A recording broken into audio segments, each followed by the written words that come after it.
C'est du Saint-Esprit. Amen. Seigneur Jésus, je te rends grâce pour tout ce que tu nous donnes, pour les sacrements que tu nous as laissés, et notamment celui de la confession. Je te rends grâce, Seigneur, de nous permettre euh, d'entrer en union avec toi en confessant nos péchés, c'est-à-dire en purifiant notre âme, en se vidant du mauvais qui est en nous, qu'on a accumulé en nous, pour vivre pleinement de la vie que tu nous as promise. Amen. Au nom du Père, du Fils et du Saint-Esprit.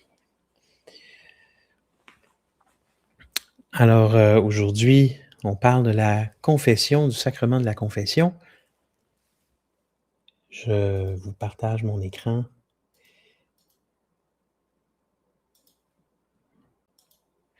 Voilà. Et on commence avec une phrase du Seigneur, très importante. « Je ne suis pas venu appeler des justes, mais des pécheurs. » Alors, effectivement, Jésus n'est pas venu appeler des justes. Si on se croit juste, il n'est pas venu pour nous. On n'a pas besoin de lui. À un autre moment, il a dit que ceux qui se pensent justes, au fond, ils ont déjà leur récompense. Ils vont devoir payer plus tard. Mais il nous a donné d'appeler ceux qui se sentent malades, ceux qui se savent malades, ceux qui se savent pécheurs. Donc médecin, Jésus est un médecin de l'âme. Il est venu pour guérir. Et d'ailleurs, tous les miracles qu'il fait, qu'il accomplit, sont des signes d'une conversion intérieure par les gens qui sont guéris. Donc, il ne s'agit pas simplement de redonner la vue physique à un aveugle, mais c'est de lui ouvrir le cœur. Alors, je ne suis pas venu appeler des justes, mais des pécheurs. Donc, pour ça, il nous a laissé un sacrement qu'on appelle la confession, mais qui a aussi plusieurs autres noms. Pénitence, sacrement du pardon, sacrement de la réconciliation, même de la conversion. Alors, tous ces noms-là, en fait, s'équivalent. Hein? Il n'y en a pas un de ceux-là qui est plus juste ou plus vrai. Là. Okay? Ils sont tous bons, ils réfèrent tous au même sacrement. Seulement, on pourrait dire que pénitence et confession sont peut-être se réfèrent un peu plus à des parties précises du sacrement. Le pardon et la réconciliation, c'est plus les effets du sacrement, ce qu'on en retire. Moi, j'utilise le mot confession simplement juste parce que c'est le mot le plus répandu. Quand on dit confession, on sait de quoi on parle. Tout le monde sait de quoi on parle, même ceux qui vont pas à l'église. Ils savent très bien de quoi on parle quand on dit qu'on va à la confesse. Alors c'est plus simple. Maintenant, une définition de ce que c'est que la confession. Sacrement qui efface les péchés commis après le baptême, rétablissant le pécheur dans la grâce de Dieu. Donc, on l'a vu déjà dans les dernières catéchèses, on veut vivre dans la grâce de Dieu et le baptême nous donne cette grâce de Dieu, nous donne de vivre de la grâce sanctifiante, de la grâce qui nous permet d'entrer dans la vie éternelle. Mais notre condition fait que même après le baptême, on chute. On peut perdre la grâce. Donc, le seul moyen de la retrouver, c'est par ce sacrement qui efface les péchés commis après le baptême. Donc, commis après le baptême. Le Concile de Trente a une expression vraiment belle pour ça. Dit que ce sacrement, c'est notre planche de salut, l'unique planche de salut après le naufrage. Alors, on peut faire autant de naufrages que nécessaire dans notre vie. À chaque fois, le Seigneur nous envoie une planche pour nous attraper, nous sauver du naufrage. Et il faut donc utiliser cette planche. Puis ça, c'est par sa grande miséricorde. Il n'arrêtera jamais, lui, de nous l'envoyer, cette planche-là. Il nous tend la main continuellement. Donc, il faut Faut pas avoir peur, si on a chuté, on va se confesser. C'est vraiment c'est un très, très grand bien. Alors, voilà, donc maintenant, donc nécessité de la confession, on l'a dit, c'est pour vivre en état de grâce. Je vais mettre ça,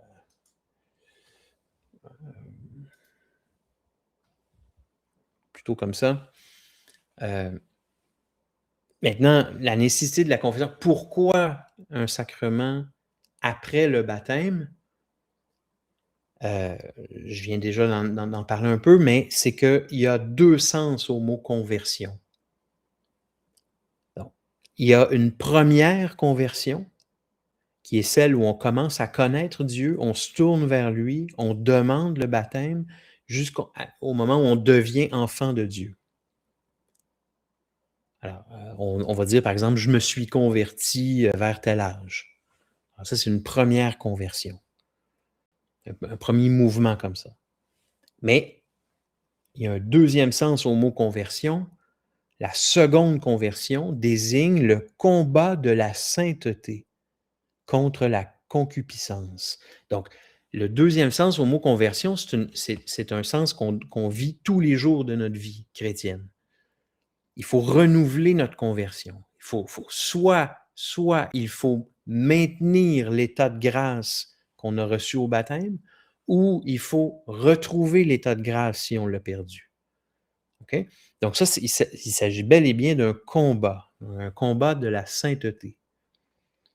Et c'est là, sur cette seconde conversion, qu'intervient le sacrement de la confession. C'est pour ça qu'on en a besoin. Maintenant, juste un mot là-dessus, là, le combat de la sainteté, contre la concupiscence. Voilà, c'est ça notre combat. Alors on dit parfois que, tu sais, on combat le démon. C'est pas tout à fait juste de parler comme ça. OK? Heu, c'est pas directement contre le démon qu'on mène le combat. Le démon et les démons, les anges qui l'ont suivi, sont déjà combattus au ciel par les anges et les archanges, comme on a vu. Le vrai combat contre le démon, il a lieu au ciel. Nous, on ne se bat pas contre lui. Lui, il vient seulement nous tenter. Alors, on se bat contre quoi? On se bat contre nous-mêmes, c'est-à-dire la concupiscence, notre inclination qui est inscrite en nous, notre inclination vers le mal, qui est une trace, la trace laissée par le péché originel. Alors, le baptême enlève le péché originel, mais il reste cette inclination au mal qui fait que même en état de grâce, même en aimant le bon Dieu, puis en le priant, puis en vivant bien, on est incliné vers le mal. Alors, si le tentateur vient là-dedans en plus, on est en danger. Il faut faire bien attention. Donc, le combat en premier, c'est contre nous-mêmes. OK? Euh, donc, je donne un exemple. Pierre, après son reniement, donc, sa seconde conversion, elle est vraiment bien explicite, là. Il a commencé à pleurer. Il a réalisé la faute qu'il a faite et il a pleuré. Donc, ça, c'est un témoignage d'un combat de la sainteté. OK? Donc, hem, maintenant, cette conversion, on appelle la conversion du cœur et qu'on appelle aussi la pénitence intérieure. La conversion du cœur ou la pénitence intérieure, je m'arrête là-dessus une seconde. Ça va être la première chose qu'il faut considérer dans notre vie de foi. OK? La vie chrétienne, puis notre rapport à la morale, c'est pas en premier lieu une question heu, une question de suivre une série de règles, de comportements à adopter dans notre vie. La première chose, c'est de changer notre cœur, notre façon de voir les choses. Et cette expression-là, on l'appelle aussi pénitence intérieure. Donc, qu'est-ce que c'est? Ça s'accompagne d'une douleur salutaire.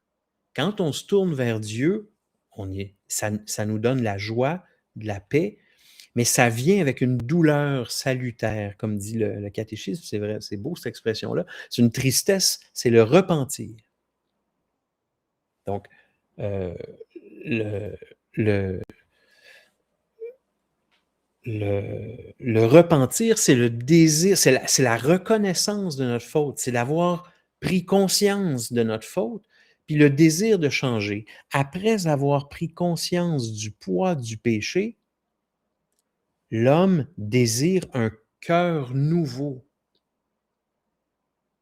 Alors, c'est ce qu'on appelle le regret. J'aurais pas dû faire ça. Et là, celui qui prend conscience de ça aimerait que son cœur change, aimerait effacer. Avant ma conversion, je vivais quand même cette affaire-là. J'imagine que vous aussi. C'est-à-dire que, si seulement je pouvais juste faire rewind, là, reculer, là, revenir en arrière, puis pas avoir fait ce que j'ai fait. Alors, c'est une option que le Seigneur nous donne d'être réhabilité avec lui, avec celui qui est l'amour et la vérité. Alors, par la miséricorde de Dieu, obtenir le pardon. Donc, le pardon, c'est ça. Le plein pardon, c'est la réhabilitation avec Dieu, la réconciliation avec Dieu. Donc, le pardon vient donc de la miséricorde qui est infinie, la miséricorde de Dieu. Dieu pardonne lui-même sans condition. Sa miséricorde, elle nous est toujours donnée. Toujours. C'est nous qui la refusons. Donc, ça prend quand même une condition pour obtenir la miséricorde de Dieu, pour obtenir son pardon, mais cette condition-là, c'est pas lui qui l'a, c'est pas lui qui est limité, c'est nous qui la limitons. Ça nous prend le repentir. Absolument impossible d'être pardonné de quelque chose pour lequel on ne reconnaît pas la faute. Il faut absolument... Donc, c'est le premier mouvement. C'est pour ça que Jean-Baptiste, au Jourdain, crie repentez-vous et croyez à l'Évangile. Le premier mouvement du cœur, la conversion du cœur, c'est le repentir, se manifeste par le repentir. Premier mouvement vers Dieu. Alors, ensuite de ça, qui pardonne? Alors évidemment, qui pardonne? De façon générale, on pourrait dire la seule personne qui peut pardonner, c'est la personne qui est offensée. Alors, si on vous fait une jambette, vous trébuchez, vous êtes la seule personne qui est capable de pardonner à celui qui vous a fait ça. Vous avez été offensé. OK? Alors, mais qui peut pardonner l'ensemble des péchés de l'humanité? Il n'y a que Dieu qui pardonne les péchés. Au sens spirituel, il n'y a que seulement Dieu qui est capable d'extraire les péchés du cœur de l'homme et de les pardonner. Alors Jésus a pardonné. Oui, Jésus a pardonné. Une petite seconde.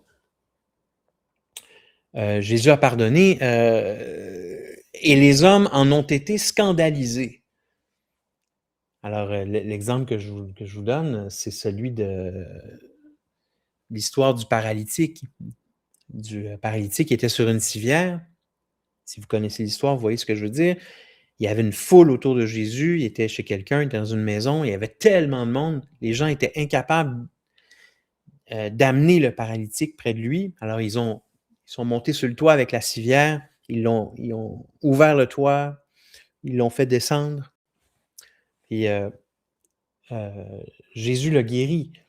Mais il a dit à ce moment-là, homme, tes péchés te sont pardonnés. Puis là, les scribes et les pharisiens se mirent à raisonner. Qui est celui-là? Il dit des blasphèmes. Qui peut donc pardonner les péchés sinon Dieu? Donc, Jésus a pardonné, les hommes sont scandalisés parce que les autres, ils ont appris qu'il n'y a que Dieu qui peut pardonner les péchés, évidemment. Mais comme c'est seulement la personne offensée qui peut pardonner, ça veut dire que Jésus affirme par là qu'il est Dieu. Donc, c'est pour ça qu'il parle comme ça. Et là, il dit quelque chose, vous connaissez le reste de l'histoire aussi,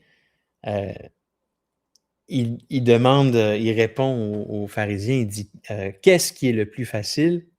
Dire tes péchés te sont pardonnés ou lève-toi et marche?» Alors, afin que vous sachiez que le Fils de l'homme a autorité sur la terre pour pardonner les péchés, Jésus s'adressa à celui qui était paralysé. Je te le dis, lève-toi, prends ta civière, retourne dans ta maison. Alors, voilà, donc c'est ça. Donc, Jésus nous dit, alors, qu'est-ce qui est plus facile? Alors, même pour un homme, c'est plus facile de pardonner que de faire ça. Donc, en guérissant le paralysé, ben, il montrait qu'il était Dieu. Alors, Jésus a donné ce pouvoir-là de pardonner à ses apôtres. Dans un passage de l'Évangile de Jean, ça c'est l'institution. Alors, c'est le moment où le sacrement est institué. Alors, vous avez déjà entendu ça aussi, si vous lisez l'Évangile ou si vous allez à la messe. Il souffla sur eux et leur dit, recevez l'Esprit Saint.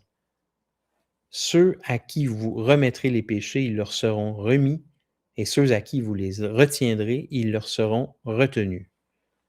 OK, fait que là, on va s'arrêter un petit peu là-dessus. Premièrement, il souffla sur eux.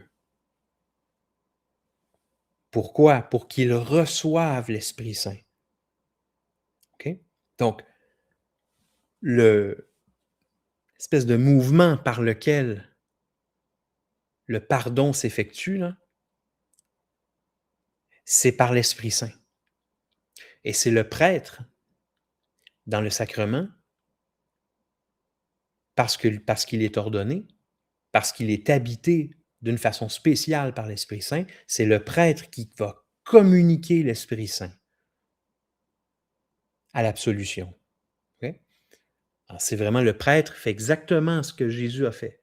Il souffle sur chacun de nous à l'absolution. Et on reçoit l'Esprit Saint à ce moment-là. C'est lui qui vient faire son œuvre dans notre cœur. Et là, ensuite de ça, donc ça concerne le pouvoir sacerdotal, on appellerait ça comme ça, le pouvoir spirituel du prêtre. Maintenant, ensuite de ça, il y a un pouvoir juridique aussi qui est institué par Jésus. D'une part, ceux à qui vous remettrez les péchés, ils leur seront remis. Point virgule. Fait que là, il y a vraiment un autre pendant. Ceux à qui vous les retiendrez, ils leur seront retenus. OK? Alors, dans la pratique, c'est rare. 99,9% du temps, le prêtre va remettre les péchés, il va pardonner les péchés. Mais il pourrait arriver qu'un prêtre refuse et retienne les péchés. Okay? C'est donc que le prêtre agit en tant que juge. Il a reçu un pouvoir juridique à ce moment-là. Je vais y revenir tantôt un petit peu plus tard sur cet aspect-là. OK? Alors, maintenant, le sacrement lui-même. Là, on est dans le vif du sujet. Donc, la validité du sacrement. Excusez-moi, je veux juste...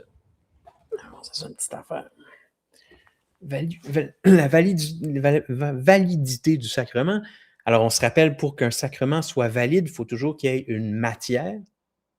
Au baptême, c'est l'eau. Il faut qu'on fasse une action, on la verse sur la tête, puis il faut qu'il y ait une parole. Je te baptise au nom du Père, du Fils, voilà. Alors, dans le cas du sacrement de la confession, la matière, ce sont les péchés eux-mêmes. Donc, les péchés commis. L'action, là, c'est le pénitent, c'est la personne qui va les confesser qui va faire 3 actions. Il faut que ces 3 actions-là soient faites pour que le sacrement soit valide. Il faut qu'il y ait de la contrition, la confession et la satisfaction, qu'on appelle de façon courante la pénitence. OK? Et la forme, la parole qui vient sceller le sacrement, c'est l'absolution qui est donnée par le prêtre, qui est le pardon lui-même. OK? Alors, on commence avec la contrition. Premier acte du pénitent. Premier acte, pourquoi? Parce que c'est dans le cœur. Je vous disais tantôt, la première chose dans la vie de foi, c'est la conversion du cœur. C'est la première chose qu'il faut avoir. Donc, c'est pour ça que je mets ça dans son cœur. OK? Qu'est-ce que ça veut dire contrition? Contrition, ça veut dire regret. C'est un regret immense, un regret pur, un regret devant Dieu. La définition, c'est douleur de l'âme et détestation du péché commis, avec résolution de ne plus pécher à l'avenir. C'est un regret qui est tellement profond, qui est une douleur, vraiment une tristesse ressentie dans l'âme, physique dans l'âme, là. Physique dans l'âme, ce que je veux dire, qu'on ressent dans l'âme, doublé de la détestation du mal, puis de l'engagement à ne pas recommencer. C'est vraiment, c'est un regret très résolu. Maintenant, on distingue deux sortes de contrition, OK? La contrition parfaite, où on regrette ce qu'on a fait juste parce qu'on a offensé Dieu. Le fait d'avoir offensé Dieu, c'est ça qui fait qu'on éprouve le regret. Ça, c'est parfait, ça. Quand c'est une contrition imparfaite, habituellement, c'est souvent la crainte de la peine. C'est la peur de ce qui va arriver ou la laideur du péché lui-même.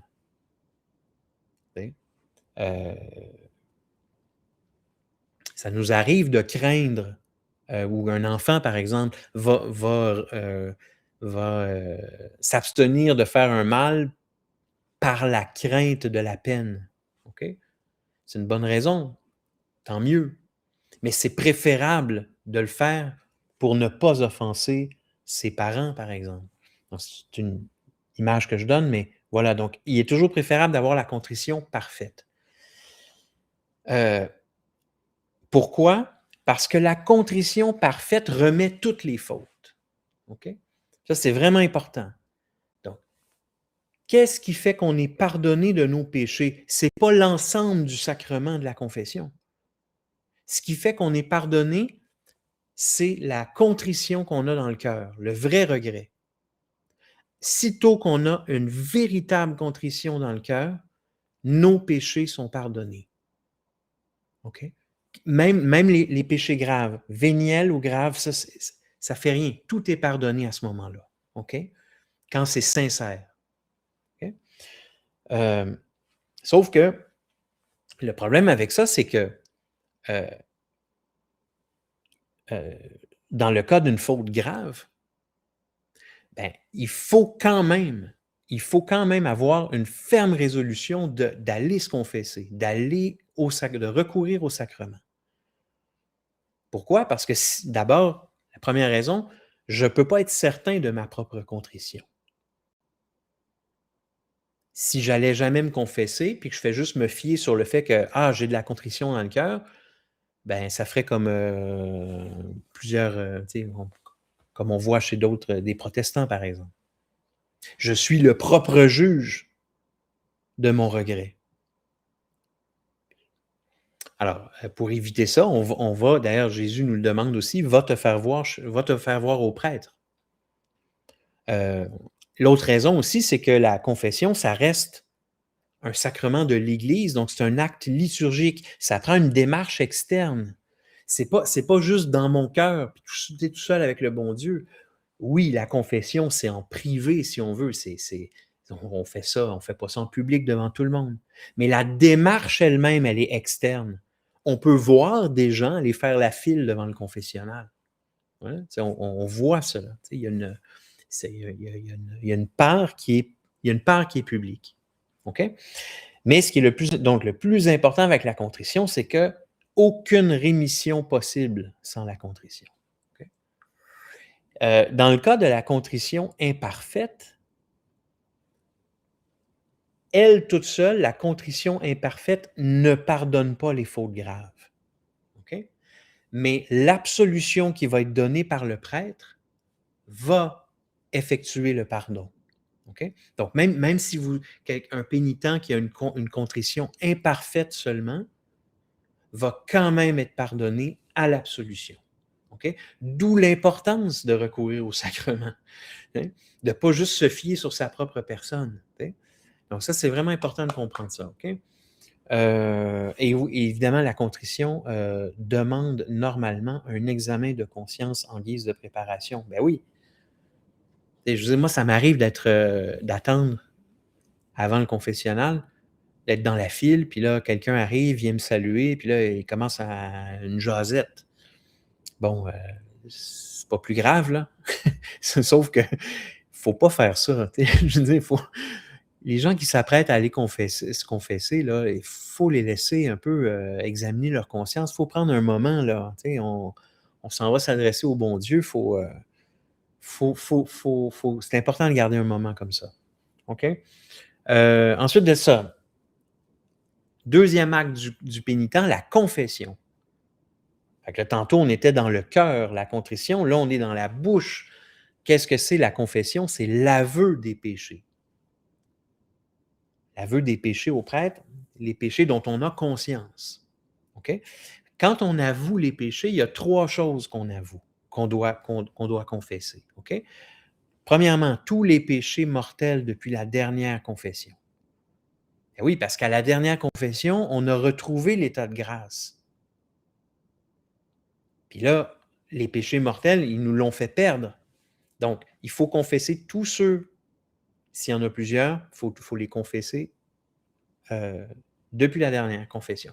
Ouais, c'est ça, il faut les avouer. Ensuite, c'est leur nombre, leur occurrence ou leur fréquence. Parce que vous savez, si vous avez volé une fois, si vous avez pigé dans la caisse du patron une fois, c'est pas comme si vous pigez à tous les 2 jours dedans. OK? C'est pas la même chose. Il faut donner dans notre confession, il faut faire état de la gravité aussi, là, de donner une idée au prêtre de la gravité de ce qu'on a fait. Et le troisième point, qui est un peu plus rare, mais il faut quand même y penser un peu, il faut confesser aussi les circonstances qui modifient la nature du péché. On n'est pas obligé de confesser toutes, là. Il y en a, là, ça se répand, là, c'est un roman, là, se confesser. Non, non. Dans la confession, il faut rester très simple, très direct.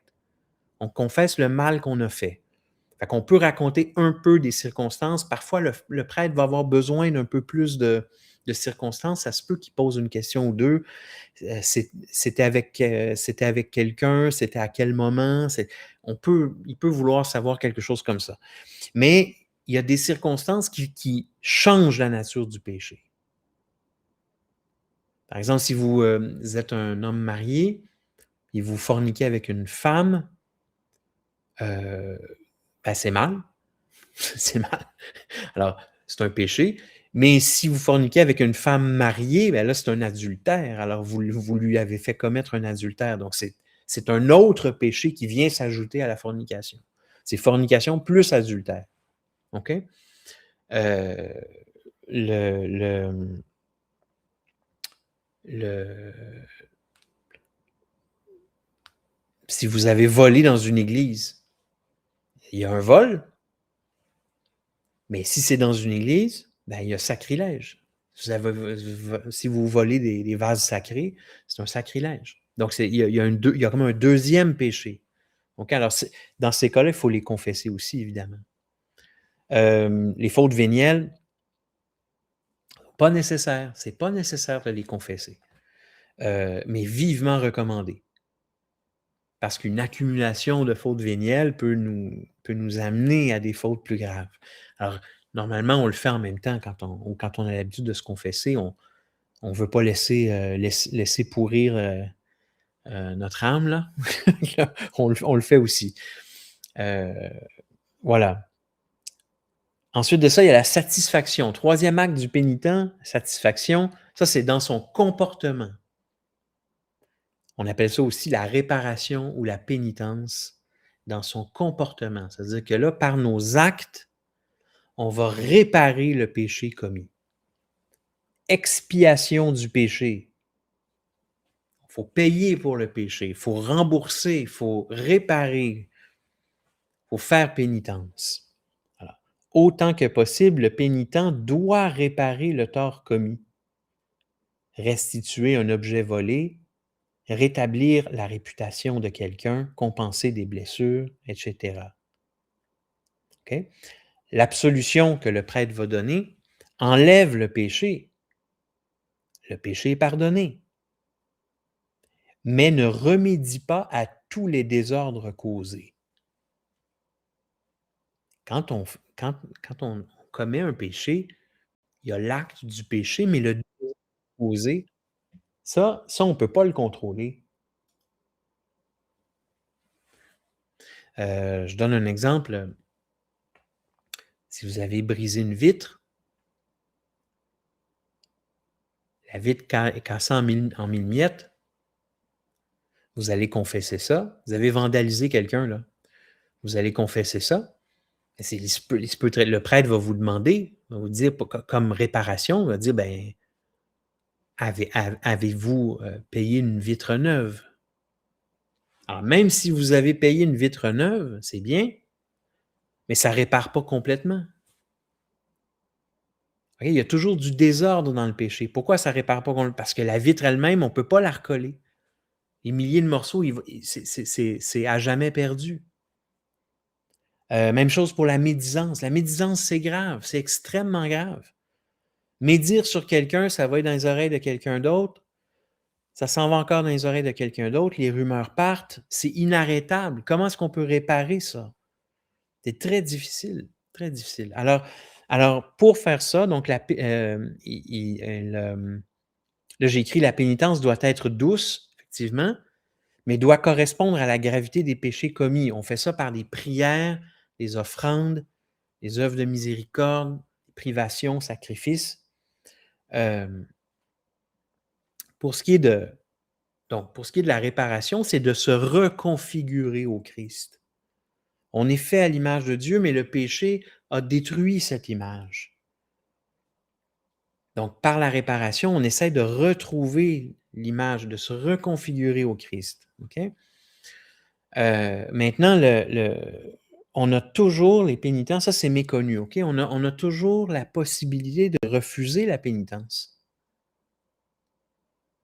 Si vous confessez quelque chose puis vous trouvez que le prêtre exagère là, dans sa pénitence, vous avez le droit de le dire.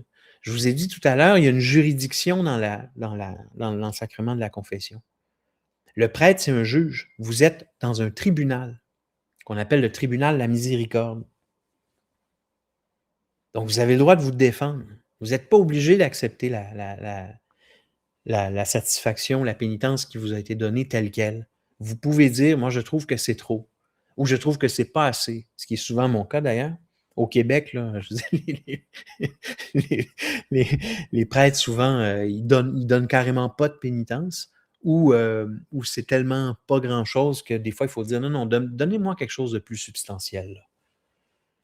Et je veux dire, dépendamment de ce qu'on confesse, évidemment. Tu sais. Mais on a toujours le droit donc d'engager la conversation là-dessus. C'est important. Tu sais. Puis un petit détail avant de passer à l'absolution, vous remarquerez que c'est trois, donc les actions, l'action dans la validité du sacrement précède la forme. OK? Il faut que ces trois choses-là précèdent l'absolution. Très, très, très souvent, la pénitence, on nous lâche ça, là, on a la main sur la poignée au confessionnal, puis là, le prêtre nous lance une pénitence à faire. Non, non, la pénitence, c'est supposé tout se faire après la confession, avant l'absolution. Ben oui, une fois que c'est réglé, c'est à ce moment-là qu'on en parle avec le prêtre. Une fois qu'on a reçu l'absolution, c'est terminé. Mmh. Alors, l'absolution en tant que telle, qu'est-ce que c'est? C'est la sentence du prêtre. Donc, le juge prononce sa sentence. OK?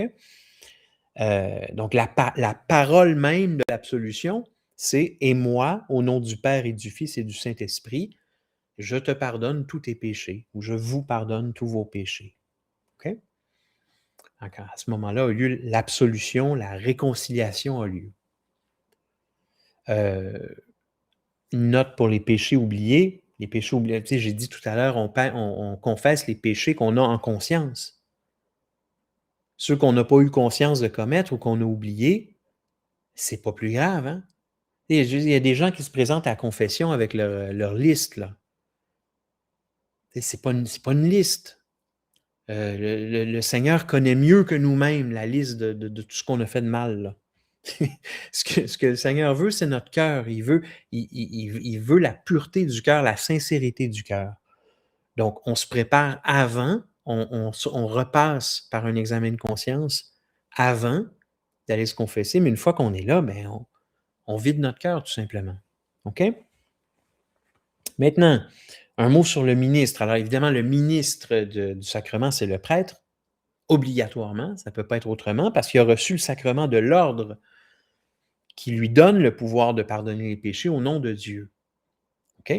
Les prêtres sont tenus d'encourager les fidèles à accéder au sacrement. Très important, c'est un point catéchétique, cette affaire-là. Bon, on sait bien que les prêtres aujourd'hui sont peu nombreux, sont occupés, tout ça, mais reste qu'ils sont tenus d'encourager les fidèles à accéder à la confession. Ils sont supposés être là avant les messes au confessionnal. C'est vraiment, ils sont tenus par ça. Je vous le dis pour que vous le sachiez, c'est une réalité dans l'Église. Donc, alors le prêtre lui-même, il est quoi? Il est signe et instrument de l'amour miséricordieux de Dieu au service du pardon. Donc, il est un juge, le juge du tribunal de la miséricorde. Maintenant, il est un juge, mais c'est contrairement au juge de la justice civile, en général, un juge, qu'est-ce que ça fait? Ça cherche à établir notre culpabilité. Puis là, après ça, de déterminer la peine qui correspond à ce qu'on a fait. Tandis que le prêtre, ce juge-là, lui, il a affaire à du monde qui se reconnaissent déjà coupables. Quand on va se confesser, on se reconnaît déjà coupable. On n'a pas à établir notre culpabilité. C'est pas ça qu'il juge. Il juge la nature de ce qu'on confesse pour nous en libérer. Donc, il est chargé de nous acquitter. C'est un juge qui acquitte à chaque fois. C'est spécial. C'est spécial parce que aller se confesser, ça veut dire se libérer, être déchargé de quelque chose, enlever les péchés. OK. Il y a des gens qui trouvent ça dur à aller se confesser, mais au fond, c'est l'aveu qu'ils trouvent difficile. C'est comme quand on demande à un enfant, «Qu'est-ce que tu viens juste de faire là?» Tu sais? Puis là, l'enfant, il veut pas répondre. Tu sais, il sait, l'enfant, dans sa tête, qu'en avouant, ça veut en avouant, là, ça rend la chose vraie, là. Tu sais, il sait qu'il y a comme une espèce de barrière qui l'empêche de le dire. Alors ça, c'est dur, oui. Ça, c'est vrai que c'est dur. Donc la résolution de se confesser, c'est difficile. Sauf que l'ensemble du sacrement, c'est totalement libérateur. Alors c'est un juge de miséricorde. Il faut juste accepter cette miséricorde. Maintenant, le prêtre est obligé de garder un secret absolu au sujet des péchés qu'il a entendus en confession, évidemment. Il n'a pas le droit jamais de le répéter. C'est sévèrement, sévèrement puni par l'Église dans le Code de droit canon. Il n'a pas non plus le droit de faire état des connaissances que la confession lui donne sur la vie des pénitents. Toute chose qu'il a apprise sur la vie des pénitents, qui ne sont pas nécessairement des péchés, mais ces connaissances-là, il ne peut pas les utiliser dans sa vie après. Et s'il a appris au cours d'une confession qu'un tel a perdu sa job, il n'y a rien de péché là-dedans, mais cette connaissance-là, il ne peut pas s'en servir après. Okay? Alors, on appelle tout ça le sceau sacramentel. Quelque chose qui est très menacé, qui a toujours été très menacé. Les gens qui sont en dehors de l'Église regardent toujours ça avec beaucoup de suspicion. Alors, il y a beaucoup de prêtres qui sont morts, martyrs pour ça, pour protéger le sceau sacramentel. C'est très important, évidemment. Sans le sceau sacramentel, on ne pourrait pas se décharger devant Dieu. OK? Voilà, mais les effets du sacrement, je les ai abordés un peu, hein, c'est la réconciliation avec Dieu, on retrouve l'état de grâce. Ce que ça fait dans notre cœur, c'est une paix, une consolation spirituelle. Tous ceux qui ont l'habitude de la confession, là, toutes les 2-3 semaines, là, ils connaissent cette affaire-là. Pour ma part, puis je connais d'autres personnes comme ça aussi, la plupart du temps, quand je sors du confessionnal, c'est les larmes aux yeux, là, tu sais, c'est vraiment quelque chose, là. On est vraiment libérés, là. On a vraiment été consolés. Et ensuite de ça, réconciliation avec l'Église, avec notre prochain qu'on a offensé. mais aussi avec toute l'Église, la communion des saints. On n'a pas seulement offensé le bon Dieu. En offensant le bon Dieu, on offense tous nos frères et sœurs endormis dans la foi qui contemplent le bon Dieu. Donc, c'est avec toute l'Église qu'on se réconcilie aussi. Et dernier point, anticipation du jugement dernier. Anticipation du jugement dernier. Ben oui, parce que quand on se convertit, la conversion, la pénitence qui nous est offerte sur la terre, nous permet d'échapper au jugement. C'est-à-dire qu'on a l'occasion maintenant de reconnaître notre faute. On a l'occasion maintenant de réparer. OK? Alors, dans tout ce qu'on va faire comme pénitence dans notre vie, de réparation, les prières, les offrandes, les actes de charité, toutes ces choses-là nous permettent d'échapper au jugement, ou en tout cas, à tout le moins, allègent le jugement énormément. Là. Dans l'exemple que j'ai donné tout à l'heure là, sur la vitre brisée, on ne peut pas la réparer complètement. C'est pas possible, la recoller. Donc, on répare seulement en partie. Ça veut dire que donc, dans les péchés qu'on commet, il reste une part de désordre qui est impossible à pleinement réparer sur la terre. C'est pour ça qu'il faut passer au purgatoire. On verra ça dans une autre catéchèse. Et c'est pour ce temps de purgatoire qu'il existe ce qu'on appelle des indulgences aussi dans l'Église. Et ça fera l'objet d'une autre catéchèse où on regardera ça plus en détail. OK? Alors, j'arrête avec ça. Merci beaucoup.